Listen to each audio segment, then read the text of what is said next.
už mal portál Slovensko.sk spadnúť na konci marca. NASES porušil prakticky každý zákon. Kto málo transparentný projekt, si snáď ani nepamätám. Následky to nebude mať pre Slovensko dobré. NASES napriek výhradám odbornej verejnosti aj kontrolných inštitúcií pokračuje vo svojich netransparentných projektoch za 100 miliónov eur na modernizáciu portálu Slovensko.sk. Dnes sa pozrieme na to, ako to začalo a prečo by vás to malo zaujímať. Rozprávať sa budeme s IT odborníkom Slovensko Digital, Ladislavom Kovárom. Ahoj. Ahoj Mirka. S kauzou Slovensko.sk je spojený NASES. Vieš nám povedať, čo vlastne NASES je? NASES, tá skratka sa rozkladá ako Národná agentúra pre sieťové a elektronické služby. Je to podriadená organizácia MIRI, Ministerstva investícií, regionálneho rozvoja a informatizácie. A jeden z jej hlavných úloh je starať sa o ústredný portál verejnej správy, ktorý sa po verejnosti pozná ako Slovensko.sk. Čiže s týmto portálom môžu ľudia bežne prísť do kontaktu, keď podnikajú alebo keď chcú komunikovať bežne so štátom? Áno. Veľmi zjednodušene, Slovensko.sk, alebo teda ústredný portál verejnej správy, je centrálne miesto, kde sa prihlasujem k digitálnym službám štátu, ale ak mám aktivovanú svoju schránku na doručovanie, tak namiesto toho, aby mi chodili žlté papieriky na poštu, tak sa mi úradná komunikácia doručuje do tejto digitálnej schránky na portáli Slovensko.sk. Kedy sme Slovensko Digital prvýkrát spozornili ohľadom modernizácie Slovensko.sk? Prvýkrát sme to zaznamenali v septembri roku 2025. Lebo zatiaľ, čo o modernizácii hovoríme veľa a existuje veľa čiastkových postupov a projektov, ktoré smerujú niekde k modernizácii, napríklad modernizácia platformy pre riešenie a podporu prioritných životných situácií. Je to projekt, ktorý bol schválený a je v procese riešenia, tak tu sa zjavili bez akejkoľvek projektovej dokumentácie v špecifickom kanáli DNS, dynamický nákupný systém, projekty, o ktorých sme nič nevedeli. Je teda takýto systém DNS vhodný na tento typ obstarávania? Aké zo sebou nesie rizika? Určite treba povedať, že toto nie je vhodný kanál. Dynamický nákupný systém je úplné špecifikum vo verejnom obstarávaní, kde je explicitne napísané, ide o obstarávanie bežne dostupných tovarov a služieb. Prakticky nič, čo je spojené s takým vysokošpecifickým portálom ako Slovensko.sk, nie je bežne dostupný tovar alebo služba. To znamená, že určite to nie je vhodný kanál na to, aby sa ten projekt tadiaľto riešil. A navyše, Úrad pre verejné obstarávanie nám dal za pravdu, keď jedno z týchto obstarávaní zrušil. Čo urobili potom? Áno, tak prvé, čo urobili, je, že zastavili všetky obstarávanie. Jedno bolo zrušené, všetky zastavili. Dali ich dokopy, tentokrát už bez toho delenia na tie individuálne moduly.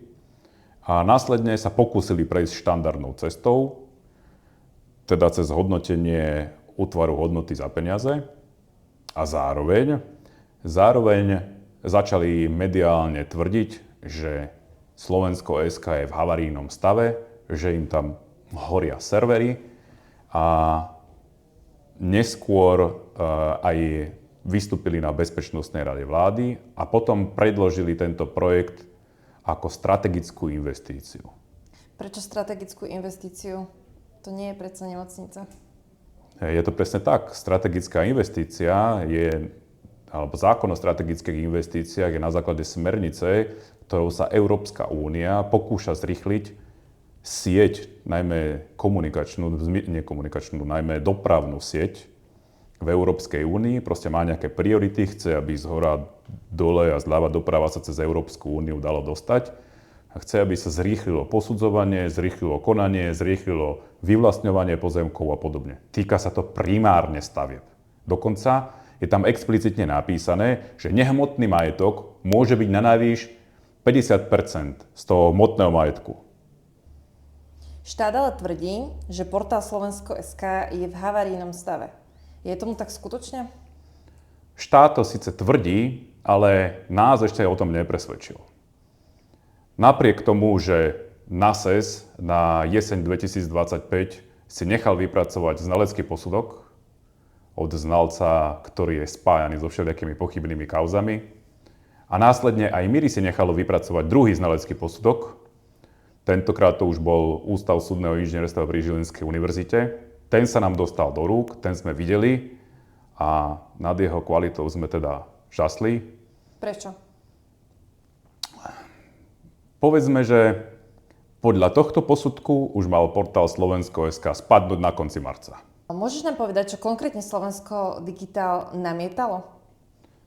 Vo všeobecnosti môžem za seba povedať, že NASES porušil prakticky každý zákon, ktorý sa ho akýmkoľvek spôsobom týkal pri vývoji projektov. Napríklad vlastný zákon o ITVS 95 z roku 2019, vlastná vyhláška MIRI o riadení projektov 401 z roku 2023. Explicitne napísané, projektová dokumentácia musí byť v Meta.is. Predtým, ako sa začne verejné obstarávanie, predtým, ako sa tie projekty objavili v dynamickom nákupnom systéme, nebolo v Meta.is nič. A následne, keď už teda DNS-ko bolo zrušené a skúsili druhé kolo, tak sa objavila dokumentácia, ale zase celá schovaná v limitovanej informácii.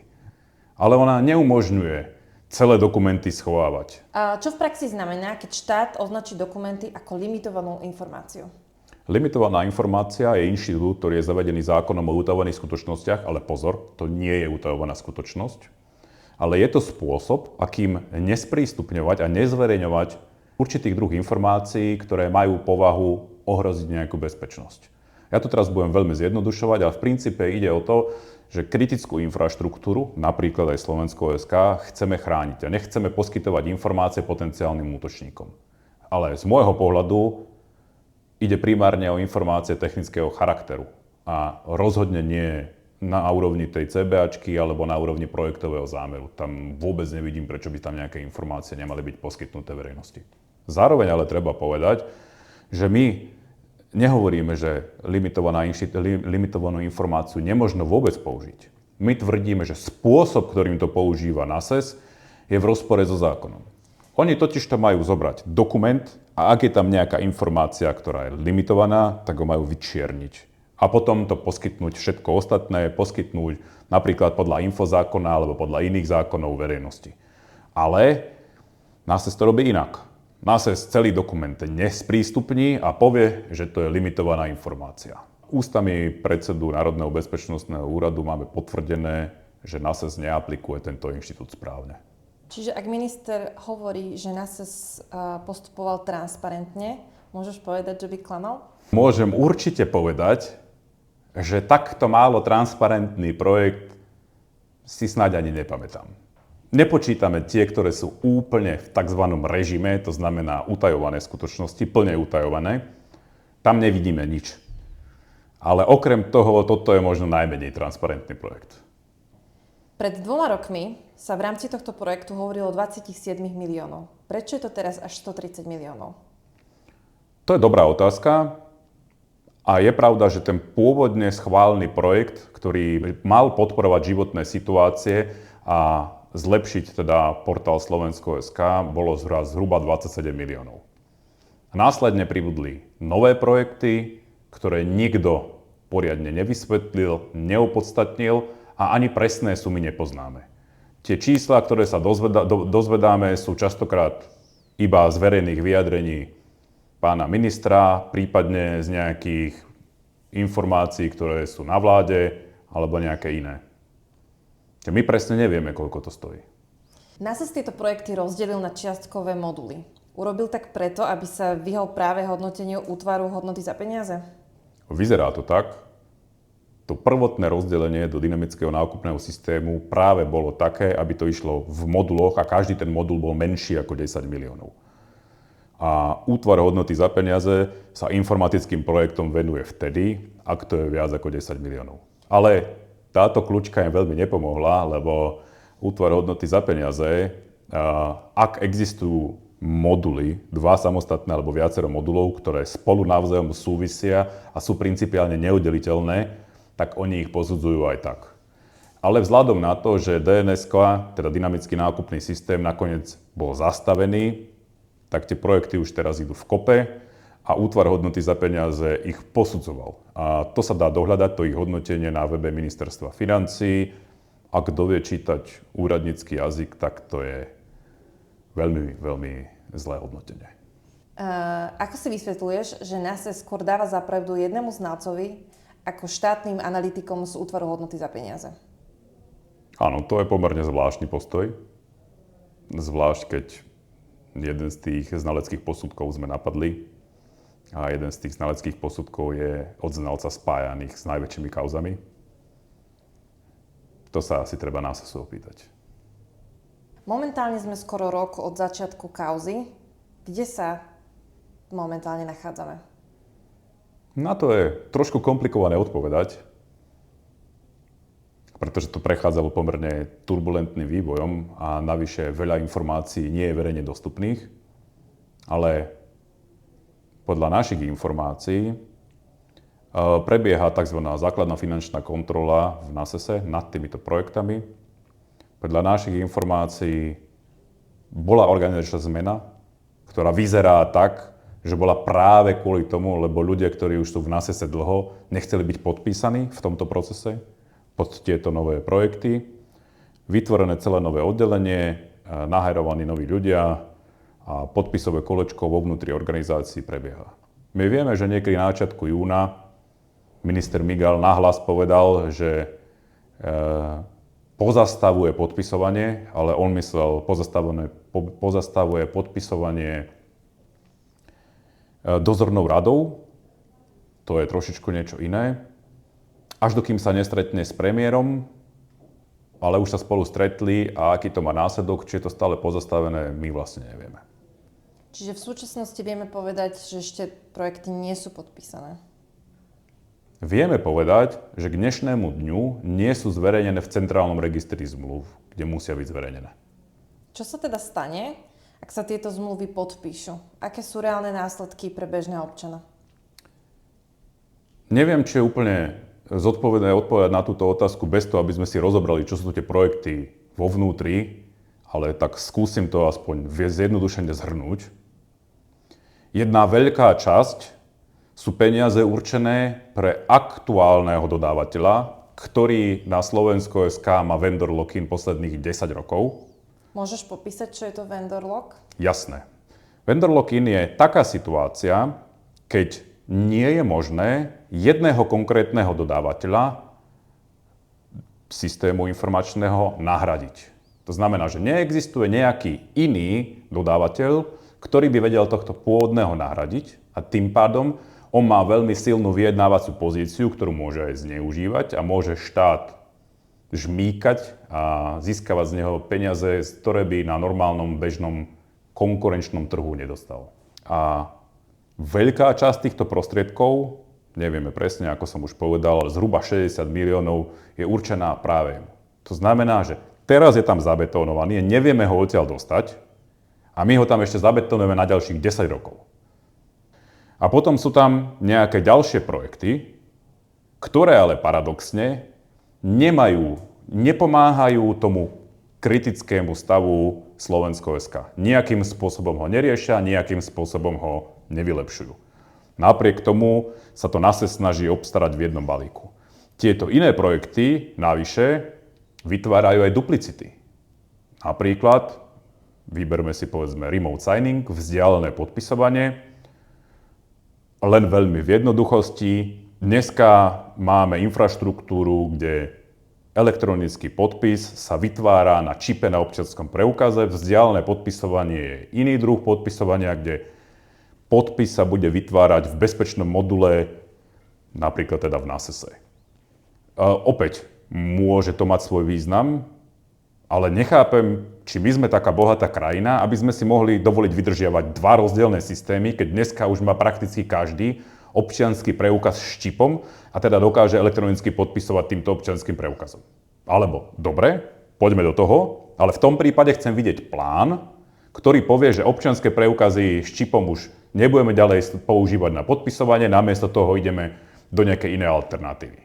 Plus navyše, máme tu ešte Európsku peňaženku digitálnej identity. A Európska peňaženka digitálnej identity, podľa eIDAS 2, podľa nariadenia, má robiť aj remote signing, teda vzdialené podpisovanie. Ale to má celé v garancii ministerstvo vnútra. A ministerstvo vnútra aj vo svojich vyjadreniach naznačilo, že oni ten remote signing idú urobiť. Tak my budeme platiť 3-krát inú infraštruktúru na podpisovanie, kde výsledok je ten istý kvalifikovaný elektronický podpis. To mi úplne zmysel nedáva. My sme často obviňovaní z toho, že kritizujeme. Vieš nám teda povedať aj ako by mal vyzerať dobrý projekt? Vieme vôbec takýto dobrý projekt nejako popísať? To nie je zase až také strašné umenie. Celá vyhláška o riadení projektov hovorí o tom, ako to má presne prebiehať. V prílohách je napísané, aké dokumenty k tomu majú vzniknúť. V tom verejnom pripomienkovaní, ktoré my absolvujeme s ďalšími desiatkami štátnych orgánov, my napovedáme, vždycky sa im snažíme pomôcť a povedať, čo im tam chýba, čo tam nemajú dobre, kde sú rizika toho projektu. To nie je v zmysle len kritika, my povieme, že máte to zle. To by bolo veľmi jednoduché. A ani by to nikomu nepomohlo. Našou úlohou a snahou je skôr, pozrite, my sme radi, že robíte projekt, myšlienka dobrá, ale treba si zvážiť, že tu potrebujete napríklad spoluprácu nejakého tretieho subjektu. Máte to dohodnuté? Alebo tu vám chýba nejaký iný aspekt? Alebo tu ste na niečo nemysleli? Nechceme urobiť robotu za štátnych úradníkov, to nie je naša ambícia, ale chceme im dať také pripomienky, aby to ten projekt posunulo. Našou úlohou nie je kritizovať. Našou úlohou, alebo našou snahou je, aby každý občan Slovenskej republiky mal lepšie digitálne služby. Aké sú ďalšie kroky, ktoré v tejto kauze bude Slovensko Digitál vyvíjať? Naše aktivity smerovali vždycky iba k jednému. My chceme otvorenú diskusiu, odbornú diskusiu. Nie politické prekáračky. My nie sme žiadna politická neziskovka. My chceme odbornú diskusiu o možnostiach, o alternatívach, o riešeniach, o tom, akú máme víziu, čo s tým chceme urobiť do budúcnosti, ktoré podpisovanie budeme ďalej podporovať. Bohužiaľ, na druhej strane od septembra 2025 ticho. Teraz, aby sme boli spravodliví, to neznamená, že MIRI s nami o ničom inom nekomunikuje. To nie. Sme členmi pracovných skupín, komunikujeme aj na inej úrovni, aj z rôznych iných pohľadov, ale čo sa týka tejto kauzy, ani NASES, ani MIRI nekomunikujú. To znamená, že my reálne nemáme inú šancu, ako zbierať tie črepinky, ktoré sa k nám z rôznych zdrojov dostanú, skladať si z toho ten obraz a kričať, aby to nepodpísali, lebo následky to nebude mať pre Slovensko dobré. Prednedávno sme napísali otvorený list zamestnancom NASESu, na základe ktorého na nás NASES údajne podal trestné oznámenie. Čo si o tom myslíš? Ja už som sa k tomuto vyjadroval do nejakých denníkov a to je len čistá deflekcia. To je proste snaha o odpútanie pozornosti. Nemá žiadne opodstatnenie, v trestnom zákone taký trestný čin podľa mňa neexistuje. Ako sa to NASES teraz snaží obstarať, keď im DNS-ko nevyšlo? Bohužiaľ sa pokúšajú o tzv. Priame rokovacie konanie. Priame rokovacie konanie je v zmysle zákona o verejnom obstarávaní mimoriadne špecifický hraničný inštitút, ktorý sa dá použiť len vo veľmi obmedzenom prípade. A jeden z nich je, keď je havarijná situácia, mimoriadna situácia, niečo v takomto kontexte, avšak je tam v tej istej vete napísané, že to nesmel spôsobiť verejný obstarávateľ sám, aj svojou nečinnosťou, alebo je tam ešte aj možnosť, ak neexistuje iný dodávateľ. Čo je ale potom v rozpore s tým, čo NASES sám robí, lebo v momente, keď on vyhlásil dynamický nákupný systém, tak tam si musel urobiť prieskum trhu, aby zistil predbežnú hodnotu zákazky. A tá predbežná hodnota zákazky sa vypočítava tak, že ja dostanem naspäť minimálne 2 ponuky. Ak ja som dostal minimálne 2 ponuky, tak je jasné, že neexistuje na tomto trhu iba jeden individuálny výhradný dodávateľ, ale sú minimálne 2. Tým pádom verejná súťaž, otvorená verejná súťaž mohla normálne prebehnúť. Existovala aj iná, rozumnejšia cesta, ako by sme vedeli vyriešiť ten havarijný stav Slovensko.sk, ak teda ten havarijný stav bol? Hovoríme mu údajný havarijný stav.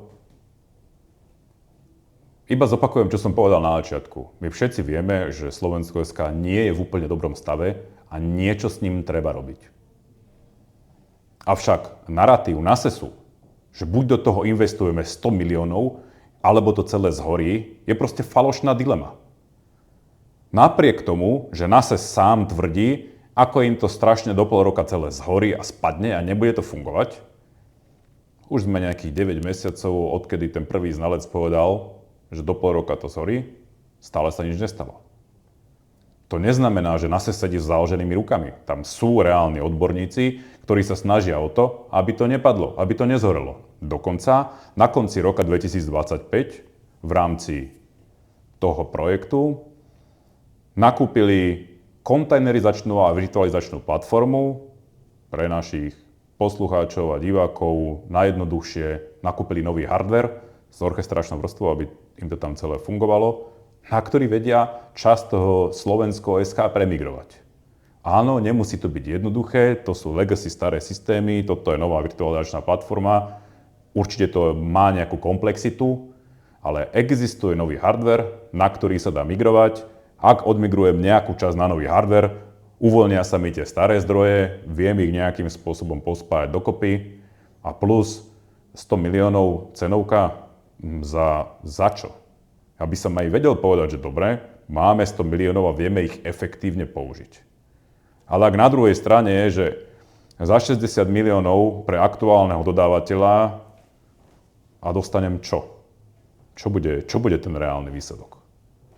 To isté, premalovaných farbičkách? Alebo namiesto 60 virtuálnych CPU tam bude mať 160 a tým sme akože zahojení, to je za 160 miliónov? Teda za 100 miliónov?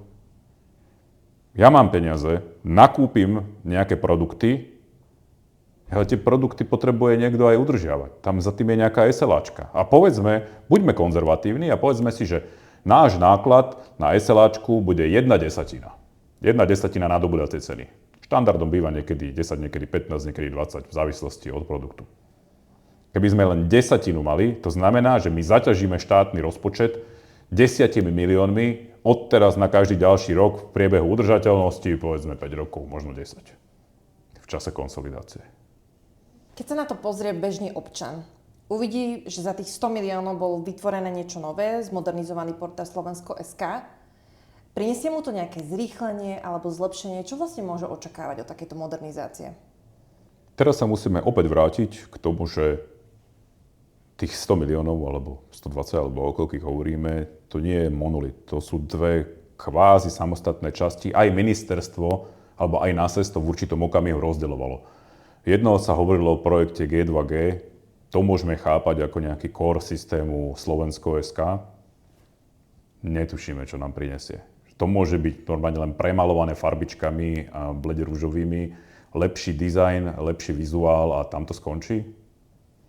A tá druhá časť, tá má reálne nejaké prínosy, ale hovoril som o nich.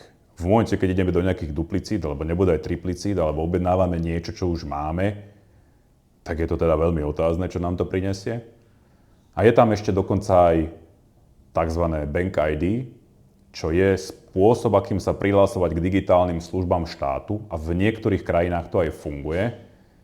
Ale toto je špecifické pre krajinu. A tento nápad tu už bol pred niekoľkými rokmi a bola aj otvorená debata so Slovenskou bankovou asociáciou a záverom bolo, že tu nie sú na to podmienky. Prečo si aktuálny minister a NASE zmyslia, že dneska to zázrakom bude fungovať a že je to dobrý nápad, na to naozaj netuším odpoveď. Čo konkrétne môžu občania urobiť v tejto fáze? Majú vôbec nejakú možnosť zmeny? Individuálny občan? Asi by som povedal, podporte organizácie, ktoré bojujú za vás. Aj za vás. A kde nájdú ľudia nejaké informácie k tejto kauze, keď si budú chcieť prečítať viac? Náš dosť silný informačný zdroj je naše fórum, to je platforma.slovensko.digital. A tiež odporúčam sledovať nás na sociálnych sieťach. Aj sledovatelia nám pomáhajú. Za ten rok, čo sa tejto kauze venuješ, vieš mi povedať, čo si o tom myslíš? Ako je možné, že sme sa dostali až sem? No je to pomerne smutná vizitka tohto štátu. A to, že to je vlastne v gestii toho orgánu, ktorý má riadiť informatizáciu, ktorý by mal najskôr vyprodukovať nejaké strategické dokumenty.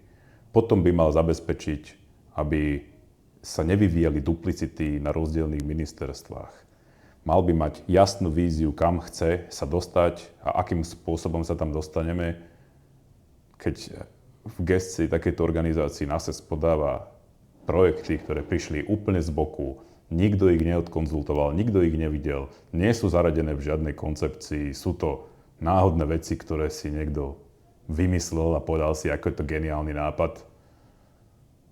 To je zlé. Ale my to budeme ďalej sledovať a ďakujem ti za tvoje odpovede. Prosím.